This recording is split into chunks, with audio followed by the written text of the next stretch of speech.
Bonjour Monsieur de Gaulle, merci d'être avec nous aujourd'hui au Dialogue franco-russe. Vous faites du conseil en stratégie et finance d'entreprise. Vous avez 15 ans d'expérience en direction de banque privée. Il est sans doute inutile de rappeler les hauts faits de votre grand-père, le général de Gaulle. On est en 2022 et c'est une année sans précédent, très complexe et difficile pour les relations franco-russes. C'est en quelque sorte une année anti-russe, je dirais, sans parler de la politique. Et quand même, à partir du mois de septembre-octobre, il y a de plus en plus de personnalités, modestement, qui se prononcent pour la normalisation de nos relations entre la France et la Russie. Et vous en faites partie. Pourquoi pensez-vous que ce soit si important pour la France de ne pas se séparer de la Russie? Bonjour Madame, je vous remercie de votre accueil et de me donner l'occasion de m'exprimer dans cette maison de la culture qui célèbre tout ce qui unit le peuple français et le peuple russe, par la culture bien entendu. Je pense que c'est extrêmement important pour la France de garder, de préserver et de promouvoir une relation d'entente et de coopération avec la Russie, tout d'abord par les liens historiques, la communauté de destin qui nous unit, et aussi parce que préserver et garder une relation avec la Russie est la garantie d'une stabilité et de la prospérité en Europe et dans le monde, et que malheureusement les conséquences subies de la crise actuelle se répercutent en Europe, dans le monde et en France, et que tout le monde en souffre, et que ça fragilise grandement cet équilibre que mon grand-père s'est toujours efforcé de préserver. Même aux moments les plus difficiles de l'histoire, et tout au long de la guerre froide, mais partant aussi de la Deuxième Guerre mondiale, la Russie étant dans le camp des vainqueurs avec la France contre l'occupant nazi, mon grand-père s'est toujours efforcé de préserver cette relation avec la Russie. Toujours. Et je pense qu'il est de l'intérêt de la France de continuer cette politique et de continuer cet équilibre, parce que c'est essentiel à la stabilité de l'Europe. Je pense que l'opinion publique commence à prendre conscience du jeu pervers et des mensonges américains, et en particulier de l'OTAN, d'utiliser cette crise ukrainienne pour déstabiliser l'Europe, que l'Europe alliée avec la Russie représente un bloc fort, aussi bien politiquement qu'économiquement, que culturellement, que socialement, d'environ 500 millions de personnes, que depuis la guerre du Vietnam et depuis les crises économiques qui ont succédé, liées notamment à l'abandon de l'étalon or sur le dollar, les Américains ont toujours essayé, par la force, par la ruse et par leur politique, d'essayer de rattraper cette perte d'influence, à la fois économique, à la fois politique et à la fois économique, de rattraper la perte d'influence du dollar comme seule monnaie d'échange dans le monde, et que cette politique continue. Je me révolte et je m'insurge contre cette malhonnêteté intellectuelle dans la crise ukrainienne, parce que les déclencheurs de guerre sont les Américains, les déclencheurs de guerre sont l'OTAN. Et je voudrais citer comme preuve les déclarations récentes de Mme Merkel, qui a dit qu'elle n'avait jamais eu l'intention d'appliquer les accords de Minsk. Les accords de Minsk ont été négociés et signés pour garantir la sécurité, l'intégrité et le respect des populations russophones du Donbass, et que les Allemands et les Français se sont portés garants de ces accords pour l'équilibre, la stabilité et la protection des populations dans cette région. Mme Merkel, en disant qu'elle n'avait jamais eu l'intention d'appliquer les accords de Minsk, a tout fait pour laisser l'OTAN armer l'Ukraine, a tout fait pour poser les bases de ce conflit, et je trouve que c'est grave, parce qu'il y a des millions de personnes qui en souffrent. En autorisant cette expansion nationaliste ukrainienne, elle a laissé entre 16 et 18 000 personnes se faire tuer, être bombardées, Elle a laissé ces populations ukrainiennes nationalistes annihiler la culture russe, annihiler le sentiment même de leur appartenance à la Russie. Elle a annihilé leur possibilité de pratiquer la langue et elle a laissé, malheureusement, ces crimes s'installer. Ça veut dire que sciemment, ils ont contribué à cette guerre et sciemment, ils ont contribué à cette escalade.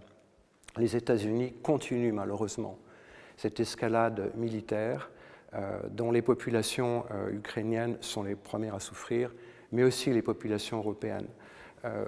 L'ampleur, le nombre et la profondeur des sanctions montrent que tout ça a été organisé très longtemps à l'avance et qu'il s'agit en fait d'une guerre économique aussi, dont les Américains en sont les bénéficiaires.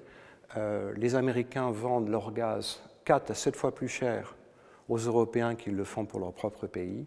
Et malheureusement, chacun dans son quotidien en souffre en Europe, parce que tout cela provoque une crise économique et financière qui est absolument sans précédent. Et ma foi, on vous dira, mais c'est la faute des Russes. Très bien, mais les Russes se défendent. Parce que 11 000 sanctions qui ont été prononcées contre elles, plus un 9e train encore de sanctions qui a été décidé hier, eh bien, ma foi, c'est tout à fait légitime et normal que les Russes se défendent. On est dans le modèle, je dirais, actuel, les qualités fondamentales du patriotisme, de l'amour de la patrie et de la défense du peuple sont considérées comme anormales. Je pense que c'est très grave. Et encore une fois, je suis heureux qu'un certain nombre de personnalités politiques du monde intellectuel, du monde économique et des élites reviennent à des considérations d'équilibre, reviennent à une certaine logique et reviennent à ce qui a toujours fait l'historique des relations entre la France et la Russie, c'est-à-dire préserver cet équilibre, préserver l'entente, préserver la coopération, préserver le dialogue des civilisations. Et je pense à l'approche de Noël, à tout ce qui nous unit pour le futur et pour notre communauté de destin. Donc pour moi, cette nécessité, cet impératif de garder une bonne relation avec la Russie, et bien, ma foi, c'est non seulement parfaitement légitime, mais c'est aussi un devoir pour l'Europe et la stabilité dans le monde et en Europe. Exactement, puisque vous parlez de la stabilité, nous, au Dialogue franco-russe, on parle beaucoup de souverainisme, de souveraineté des États. Cette fameuse formule du général de Gaulle, l'Europe des nations, elle n'existe plus, n'existe pas. Comment peut-on construire une relation internationale indépendante dans le monde globalisé d'aujourd'hui? Alors en ce qui concerne l'Europe, mon grand-père était effectivement partisan d'une Europe des nations, c'est-à-dire où chaque pays coopérait en vue d'une Union européenne, à la fois économiquement et politiquement, mais aussi avec une certaine autonomie évidemment politique et de décision. On se trouve dans un système où il s'agit d'une technocratie qui impose des directives qui doivent être appliquées dans chacun des États membres, une technocratie qui est malheureusement extrêmement corrompue. On parle plus maintenant à l'époque, mais lorsque la présidente de la Commission européenne avait été nommée, elle a quand même laissé derrière elle une ardoise d'environ 100 millions d'euros de frais inexpliqués en ce qui concerne l'emploi de consultants extérieurs, de cabinets de conseil lorsqu'elle était ministre de la Défense. Ces questions sont passées sous silence. On a parlé beaucoup aussi des liens qui unissaient la présidente de la Commission européenne avec les industries pharmaceutiques. Je rappelle que son fils travaille pour une entreprise de biotechnologie américaine et que récemment, en ce qui concerne les liens entre Mme von der Leyen et le PDG de Pfizer, par 2 fois le PDG de Pfizer a été appelé à témoigner et se prononcer devant la Commission européenne, par 2 fois il a refusé.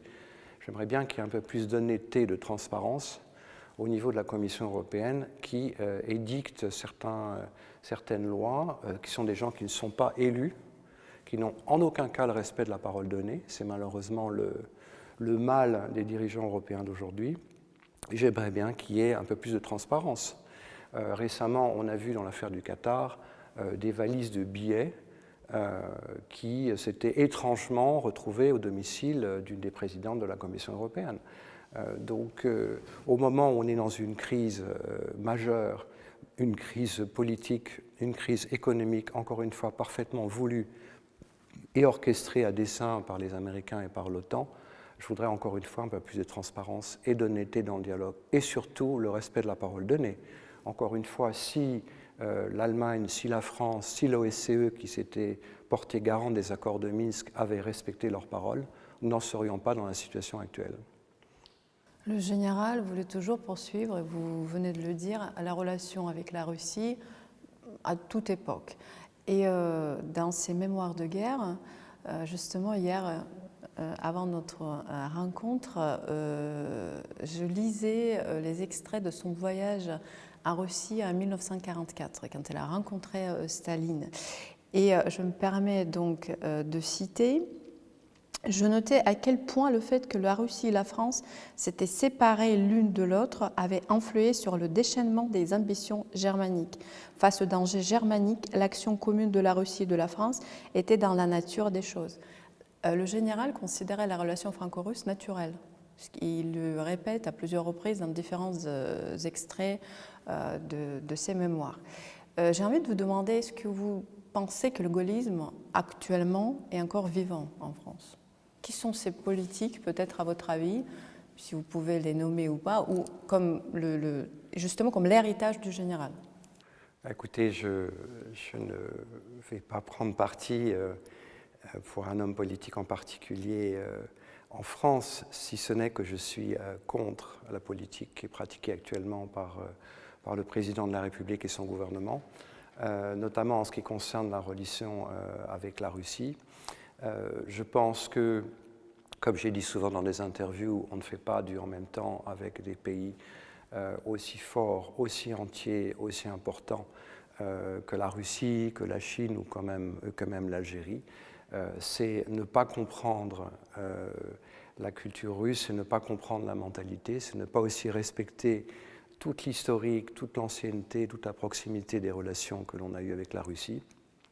Quant au gaullisme, eh bien, c'est un héritage, c'est un exemple, c'est la capacité à, en toute chose, promouvoir la grandeur de la France, de la nation et du pays, qui sont des valeurs normales et fondamentales, qui sont malheureusement décriées aujourd'hui. Votre président, justement, avait lancé une émission, je crois que ça s'appelait Valeurs essentielles ou réalités essentielles, vis-à-vis de la jeunesse russe, où on en aurait la patrie, le lever du drapeau et les valeurs patriotiques et d'amour de la nation. Ben, c'est tout à fait normal. J'ai été élevé dans cet environnement. Dans beaucoup de pays comme l'Algérie, comme la Chine, comme le Royaume-Uni, les États-Unis, ben on célèbre la levée des couleurs, le drapeau, l'amour de la patrie, c'est tout à fait normal. Et maintenant, c'est érigé en anormalité par un système qui tend à déconstruire les valeurs essentielles qui sont la famille, la tradition et la religion. Et heureusement, dans votre pays, le président Poutine maintient ces valeurs. Et j'aimerais bien qu'en France, il y ait un leader politique qui fasse la promotion de ces valeurs et de la grandeur de la France. L'héritage du général de Gaulle, c'est effectivement une certaine idée de la France présente sur la scène internationale, mais aussi la France qui se donne les moyens de sa politique. C'est aussi l'héritage d'un leader charismatique, avec une vision, une véritable stratégie et une légitimité républicaine.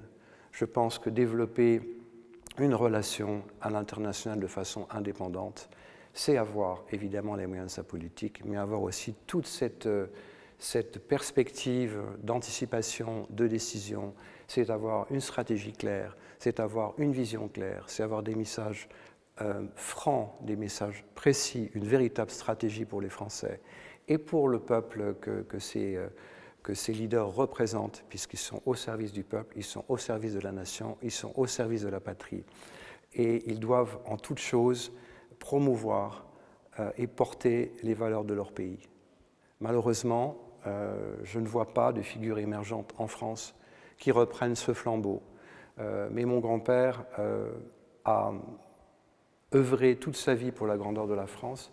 Il a aussi laissé un héritage, et cet héritage est entre les mains des Français. Il est écrit par l'histoire, et il nous appartient à chacun de continuer cette œuvre et de reprendre le flambeau. La société en France est fractionnée par rapport à la situation et au conflit en Ukraine. Il y a une catégorie de gens qui pensent que de toute façon, peu importe ce qu'il fait la Russie, ils sont contre parce qu'ils le considèrent comme une dictature, un pays qui n'a rien à voir avec les valeurs démocratiques de l'Europe. Il y a une autre catégorie qui pense que finalement les intérêts économiques de la France ne sont pas en Ukraine, ils ne sont pas liés avec ce conflit-là. Bon, il y a ceux qui, je pense, qui sont assez indifférents par rapport au conflit. Il y a une catégorie de gens qui croient vraiment que c'est le combat de civilisation, qu'il y a quelque chose qui dépasse juste la guerre en Ukraine. Et vous en avez parlé juste au tout début. Est-ce que vous pourriez développer un petit peu plus cet aspect? Oui.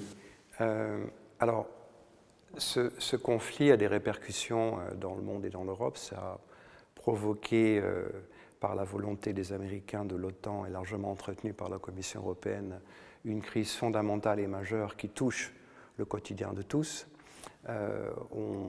J'ai eu des témoignages de petits artisans, de petits commerçants, de gens qui souffrent de cette situation.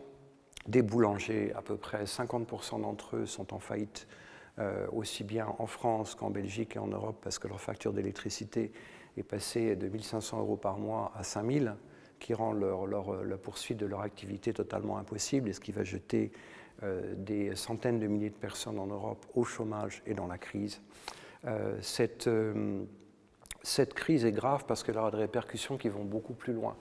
Ce que, malheureusement, les journalistes occultes et la communauté intellectuelle qui catégorise pour éviter tout débat ou tout dialogue les gens entre pro-russes ou pro-américains ou pro-Poutine ou invoquent je ne sais quelle dictature, eh bien, il faut savoir que moins de 50% de l'aide qui est, enfin de l'aide, plus exactement des subventions qui sont accordées aux Ukrainiens, arrivent aux Ukrainiens. Il faut savoir que 50% des armes qui sont données aux Ukrainiens sont revendues sur les marchés internationaux pour alimenter les terrorismes, pour alimenter des crises politiques, des conflits, pour alimenter des révolutions. Récemment, le gouvernement ukrainien a publié un catalogue de près de 1000 pages d'armes qui sont destinées à être vendues en Amérique du Sud, en Afrique, dans les pays arabes, et qui vont alimenter le terrorisme partout dans le monde. Il s'agit d'armes lourdes et d'armes légères. C'est un des pays, malheureusement, les plus corrompus au monde. Je ne critique en aucun cas les Ukrainiens, mais je critique le régime. Le régime qui a été mis en place par les Américains en 2014 avec ce fameux coup d'État où Mme Nuland, qui est d'origine ukrainienne, tout comme M. Biden, s'est exprimée en disant « fuck the EU ». Pardonnez-moi, je la cite textuellement. C'est-à-dire qu'au mépris de toute considération, même pour les Ukrainiens, elle a instauré une dictature. Je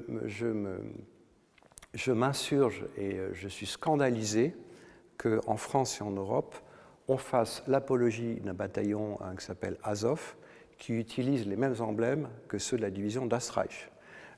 Mes parents ont combattu le nazisme, mes grands-parents, ils ont même été déportés pour des raisons de résistance.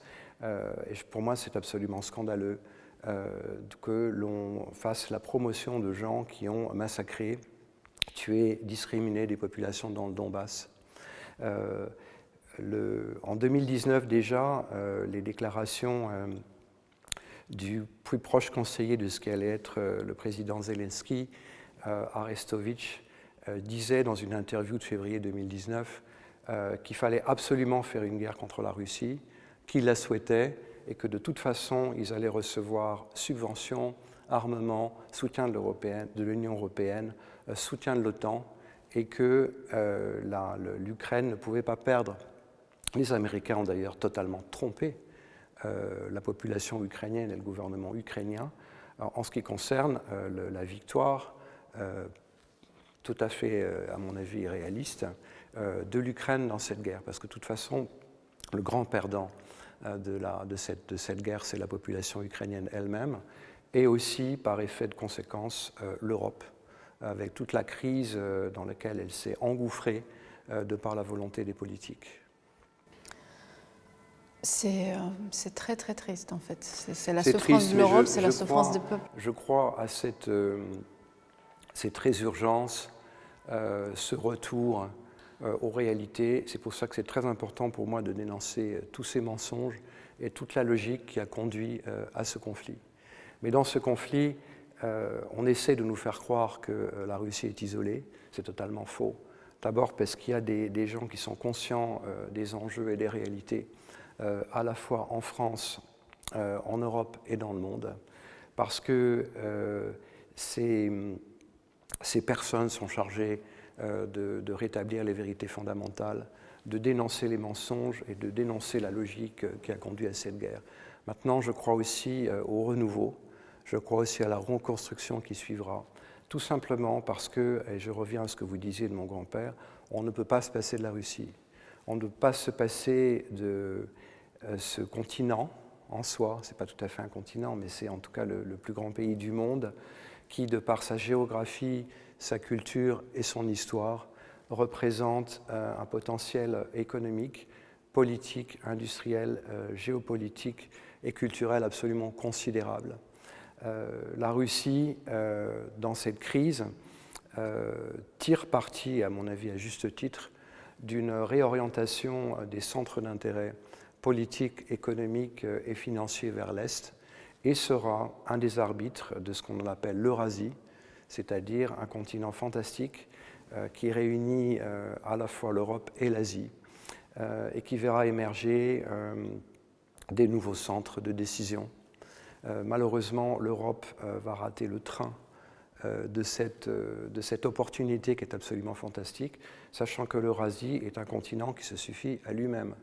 Alors, je voudrais aussi dénoncer dans ce régime des sanctions l'hypocrisie, puisqu'on continue à acheter du pétrole russe, évidemment on ne peut pas s'en passer, on continue à acheter du gaz russe, on continue à acheter des métaux industriels, 60% des métaux industriels sur les marchés mondiaux sont, je dirais, dominés par la Russie, on continue à acheter de l'uranium, et les Américains aussi, on continue à fournir, à acheter des aimants pour les réacteurs nucléaires de nouvelle génération, et heureusement on continue dans ce qui nous unit, c'est-à-dire l'art, les destins communs, l'historique et tout ce qui fait la communauté scientifique, tout ce qui fait les échanges de la communauté intellectuelle. La Station spatiale internationale se poursuit grâce à cette coopération qui va au-delà de ce conflit. Et c'est ce qui nous unit et c'est ce qu'il faut absolument continuer. Justement, il y a encore des choses qui nous unissent, et c'est notamment la culture. À la veille des célébrations de Noël, les Français vont célébrer Noël un petit peu plus assez rapidement, c'est-à-dire avant Noël russe orthodoxe, qu'on va célébrer le 7 janvier. Et justement, au Dialogue franco-russe, comme on croit à nos liens historiques et culturels très très forts, on organise un concert de Noël le 22 décembre prochain. Et est-ce que c'est que la culture qui nous reste en ce moment, qui nous unit? Il y a beaucoup d'autres choses qui nous unissent, hein, je vous le disais, et c'est ce que soulignait mon grand-père, que la France et la Russie étaient toutes les deux filles de l'Europe, avaient des origines communes et étaient liées par une communauté de destin et d'intérêt. Ça va bien au-delà de la culture. Ceci étant, la culture et les échanges économiques, c'est ce qui rapproche les nations, c'est ce qui nous unit et c'est ce qui reste au-delà des conflits et des divergences d'intérêts. Ce que je voudrais dire aussi, c'est que dans cette histoire commune, il faut faire la paix. Il faut faire la paix, et la paix est inévitable. La paix succède à tout conflit. C'est la paix qui relie les hommes. Cette paix passe nécessairement par une restauration du dialogue, puis une entente, puis une coopération économique. C'est ce qui a refait, je dirais, ce qui a fait une continuité, même au moment de la guerre froide. C'est ce qui fait la continuité entre les peuples. Et je voudrais donner un message d'espoir et d'union parce que je crois à cette communauté de culture et de destin, je crois à ce qui nous unit. Les relations entre la France et la Russie sont extrêmement anciennes et tout le monde parle de paix actuellement. J'ai été un des premiers à dénoncer les mensonges, l'injustice et la spoliation dont votre peuple fait l'objet, que je trouve absolument scandaleux, parce qu'on ne peut pas punir une nation, on ne peut pas punir un peuple pour des raisons de crise, sachant que c'est contraire non seulement aux libertés fondamentales, c'est contraire au droit international et c'est une très grande injustice. Je pense que nulle autre nation, depuis les persécutions juives pendant la Deuxième Guerre mondiale, n'ont subi autant de spoliation que le peuple russe actuellement. Pour moi, ça me choque, c'est une grande injustice. Je pense qu'au-delà des crises actuelles, il faut voir l'équilibre des peuples, il faut voir l'équilibre des nations, il faut voir l'équilibre du monde et de l'Europe. Bien évidemment, la culture, c'est une des voies, je dirais, préférées et universelles pour rapprocher nos deux peuples. Je pense que ce qui nous unit, c'est aussi notre histoire commune. Et ce qui nous unit, c'est le reste, comment vous dire, l'amour, l'immense considération que je porte, que ma famille porte, à la richesse de la culture russe, à la richesse du monde russe. Récemment, un prix Nobel de physique disait on veut détruire la culture russe, mais comment peut-on détruire un pays qui est responsable de plus de la moitié des découvertes fondamentales en chimie, en physique et en mathématiques. Vous êtes un grand pays, vous êtes un pays qui a une histoire fantastique et malheureusement le modèle néolibéral inspiré des Américains vise à détruire quelque chose de bien plus fondamental que à gérer un équilibre économique et politique, mais aussi vise à détruire toute une culture. Et comme je vous l'indiquais, on sape les fondements, on sape la conscience d'un peuple parce qu'on veut détruire les deux piliers de la civilisation qui sont la religion et la foi, pour le remplacer par une culture du court terme, de la satisfaction personnelle. On s'attaque aux fondamentaux, voire même de l'éducation. Et je pense que c'est quelque chose de grave et il faut garder ces remparts et c'est ce qui nous unit traditionnellement depuis longtemps avec la culture russe. C'est cette notion, je dirais, comment dire, un petit peu irrationnelle, un petit peu folle que Dostoïevski décrivait très bien. Et c'est ce qui fait la foi, en fait. La foi, c'est un des piliers de la Russie. Et je crois que Dostoïevski le citait, nul ne peut arracher aux Russes sa foi si ce n'est lui-même. C'est ça qui fait votre force et votre cohésion. C'est ce qui fait aussi la force des Français, c'est ce qui fait la force de chaque nation, de chaque pays européen, tout comme la notion de patriotisme, d'amour de la nation, la famille et la religion, qui sont malheureusement des valeurs qu'on tend à vouloir détruire pour mieux réduire la capacité des peuples, des individus à s'émanciper, qui visent à détruire leur intégrité et donc à mieux les manipuler, parce que ça aboutit à une perte de repères. Merci beaucoup, Monsieur de Gaulle, pour ce message d'espoir. On va poursuivre nos actions dans les années qui viennent, je dis bien des années qui viennent, parce qu'on aura besoin de ces relations fortes, stratégiques et cordiales entre la Russie et la France. Et parce que le dialogue ne doit jamais cesser. Merci beaucoup. Sachez en tout cas que vous n'êtes pas seul. Il y a beaucoup de gens dans le monde, encore une fois, 2/3 de la population mondiale en France et en Europe qui sont avec vous et qui continueront ce travail avec vous, et vous pourrez compter sur mon soutien et ma coopération pour poursuivre cette reconstruction dans l'espoir et dans le renouveau. Merci madame.